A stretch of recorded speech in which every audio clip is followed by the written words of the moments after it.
क्या कहना चाहोगे? शर्लिन एक बहुत अच्छी लड़की है। उसका पास्ट मैं भूल जाना चाहती हूँ। थैंक यू शर्लिन मुझे जगाने के लिए। वो लड़की जो है मेरे ही पैसों पे मेरे ही पति के साथ होटलों के रूमों में अय्याशियां कर रही है। दे दो तन्नू मेरी माँ के जेवर, मेरी माँ की लास्ट निशानी है वो तन्नू। वो कोई बड़ी हीरोइन के साथ अफेयर करता ना तो एक नाज भी होता मुझे, लेकिन कचरा कचरे के पास ही गया। तो राखी जी आज इसमें बहुत ज़्यादा था क्या बोल रहे हैं? कि मेरा इसमें कोई मैटर है, मेरा कोई नाम ही नहीं है। उसकी वजह से तो सब कुछ हुआ। आपको मैंने ऑडियो भेजा है उसका। उसने कहा था कि मैंने उससे कहा मेरा घर खराब मत कर। उसने मैंने बोला तो उसके पीछे क्यों पड़ी जब वो शादीशुदा है। मेरा घर एक औरत से रिक्वेस्ट कर रही थी तो उसने कहा कि मेरा दिल आ गया है। आपके पास सारे ऑडियोज हैं। अब वो क्यों ये नाटक कर रही है? वो दुनिया को दिखाने के लिए कि नहीं मेरा कुछ नहीं है, मेरा कुछ नहीं है। तो वो जब तक पुलिस स्टेशन में थे, जब तक उनको जीसी नहीं हुआ था कि आथर रोड जेल में नहीं लेकर गए थे, जब तक वो बात कर रही थी उनके वकील के द्वारा, उनके फ़ोन के द्वारा, यू नो। सो अनु या तनु या मनु, पता नहीं क्या नाम है इसका, केस तो बनता है तुम पर। मेरे पास वो सारे प्रूफ है। और अभी तो मैं तुमको बोल रही थी जब कि आदिल ने मेरे साथ क्या किया है, अन्य लड़कियों के साथ क्या किया है। उसने मुझे कहा था तुम झूठी हो। पहली बात तो आदिल ने मुझे बताया है कि तुम्हारी शादी ही नहीं हुई है। मेरे पास वो रिकॉर्डिंग भी मैं आपको भेजती हूँ। तुम इंडियन पैनल कोड को कैसे झुठला सकती हो? राखी सावंत और आदिल खान दुरानी की शादी तुम अकेले, तुम्हारी मस्तियों के लिए, तुम्हारी मटर गश्ती के लिए, तुम्हारी अय्याशियों के लिए तुम मेरी शादी झुठला सकती हो। तुम्हें क्या मिला मेरी शादी तोड़वा के? मैं 7 महीने से सब बर्दाश्त कर रही थी, लेकिन कोई भी औरत दूसरी औरत अपने पति की ज़िंदगी में बर्दाश्त नहीं कर सकती। फिर भी मैं तुमसे इतना पोलाइटली बात कर रही थी, इतना पोलाइटली बात कर रही थी। मैंने तुम्हें कहा कि आदिल के मैंने 8 महीने में 4 लड़कियों से मैंने इंक्लूडिंग यू रिश्ते तुड़वाए हैं, लेकिन तुम्हारा तुड़वा नहीं पाई। आदिल आज जेल में है जस्ट बिकॉज मुझे टॉर्चर हुआ है उसके कारण और तुम्हारे कारण।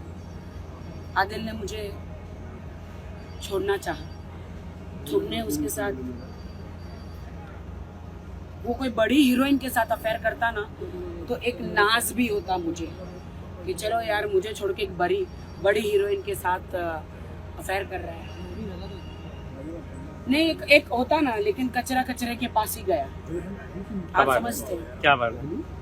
कचरे को कचरा ही खाना होता है। लेकिन आप लोगों ने मिलके जो मेरी जिंदगी का कबाड़ा किया है, वाट लगाई है, मुझे नहीं पता कि मैं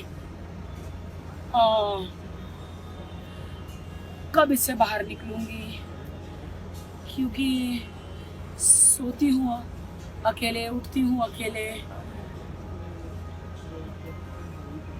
मैं आपको बयान नहीं कर सकती लोगों को।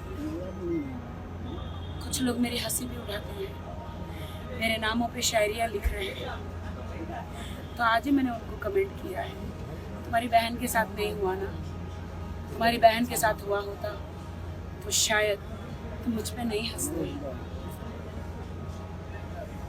एक्स्ट्रा मैरिटल अफेयर्स तो बनता ही है।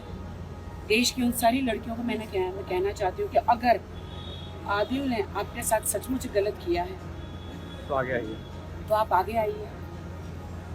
अगर आपके पास पुख्ता सबूत है तो आप आगे आइए और आप एक्शन लीजिए। मैंने अपनी ज़िंदगी के लिए एक्शन लिया। मेरे साथ तो इतना बीता है 8-9 महीने में। मेरी दूसरी शादी थी, इसलिए मैंने घर बसाने के लिए सब कुछ सहा। एंड ऑफ द डे मैं अमेरिका में नहीं रहती हूँ, पश्चिम में नहीं रहती हूँ, इंडिया में रहती हूँ। तो हमारी कोई लक्ष्मण रेखा होती है, इसलिए मैं सब बर्दाश्त कर रही थी। इसलिए ना, लेकिन एक बर्दाश्त की हद होती है। जब दूसरी औरत के लिए अपना आदमी आपको मारता है, आप पे विश्वास नहीं करता है, आपके पैसे चुरा के जाता है, उस पर उड़ाता है, और वो लड़की जो है मेरे ही पैसों पे मेरे ही पति के साथ होटलों के रूमों में अय्याशियाँ कर रही है। मेरे पास होटलों के सारे प्रूफ है जो मैंने भेजे हैं और भी भेजूंगी, टिकटों के सब कुछ, कि आदिल के जीमेल से नवेदिता चंडाल के नाम से रूम बुक किए गए, होटल बुक किए गए, फ्लाइट की टिकटें बनाई गई। तो मेरी माँ के जेवर तुम्हारे पास है तनु, दे दो तनु मेरी माँ के जेवर, मेरी माँ की लाश निशानी है वो तनु। आदिल मेरा पैसा मेरा जेवर लेके चोरी करके गया मेरे घर से, जिस दिन वो अपना बैग उठा के गया था तुम्हारे पास। सीसीटीवी फुटेज भी है, तुम्हारे कार पार्किंग भी किया तुम्हारी बिल्डिंग में, सीसीटीवी फुटेज भी है। तुम्हारे पास आके जिम में तुमको माथे पे चुमा है, सारा सामान लेकर गया है। तुम लोग मिले हो होटलों में, कारों में, तुम्हारे बिल्डिंगों में वॉक किए हो, सारा सीसीटीवी फुटेज है। मेरी माँ के जेवर है वो, दे दो। मेरी माँ की आखिरी निशानी है वो, मेरे लिए वो बहुत कीमती है। अगर तुमको दिया है आदिल ने तुम्हें इम्प्रेस करने के लिए उसकी माँ के जेवर बता के, तो मुझे दे दो।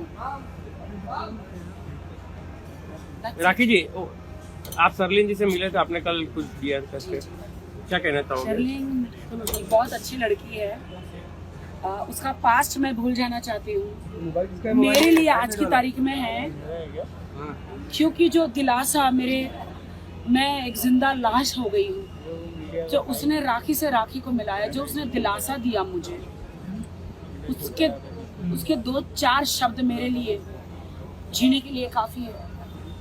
उसने कहा तू क्या बार बार कहती I love Adil, I love Adil. नहीं राखी, क्या आई लव माई सेल्फ, और तुझे फिर से जीना है, फिर से वो परदेसी अगल बनना है, स्लिम ट्रिम मेरी जैसा होना है। काम कर और आगे बढ़ राखी। बहुत अच्छा लगा, मैं उनके जू के बंगले में हम लोग मिले थे। थैंक यू शर्लिन, मुझे जगाने के लिए। तो सब भूल जाओगे मतलब अभी आपकी और सरलीन की दोस्ती वापस, मतलब जो पुराना जो पुराना था। बिग बॉस कौन जीतने वाला आपके हिसाब से? कल फिनाले है। हाँ, मेरे हिसाब से ये सामने मुझे लगता है 3 लोगों को फिनाले में होना चाहिए, प्रियंका, शिव और MC स्टैन, शालीन, शालीन। अर्चना भी है। मुझे लगता है MC स्टैंड का तो मालूम नहीं, मुझे लगता है MC स्टैंड को 40 लाख का बैग लेकर भाग जाना चाहिए। ये तीनों ही विनर है मेरे लिए। आप होते तो क्या करते? अरे मैं तो कभी नहीं जीतती हूँ बिग बॉस, मेरे लिए बिग बॉस सिर्फ पेटी रेडी करते हैं। पता नहीं, मुझे बुलाया तो नहीं है, शायद मेरे ऐसे हालात है तो नहीं। आपको ब्रिटिश के बिग बॉस में जाना चाहिए, यूके में तो शिल्पा शेट्टी जीत के आए थे ना वहाँ पर। मेरे तो रियल जिंदगी का बिग बॉस चल रहा है, ज्यादा इंटरेस्टिंग लग रही है ना मेरी कहानी। नहीं आपको, हम बोल रहे हैं आपको यूके वाले बिग बॉस में जाना चाहिए। बिग ब्रदर जो है ना वहाँ पे शो चल रहा है।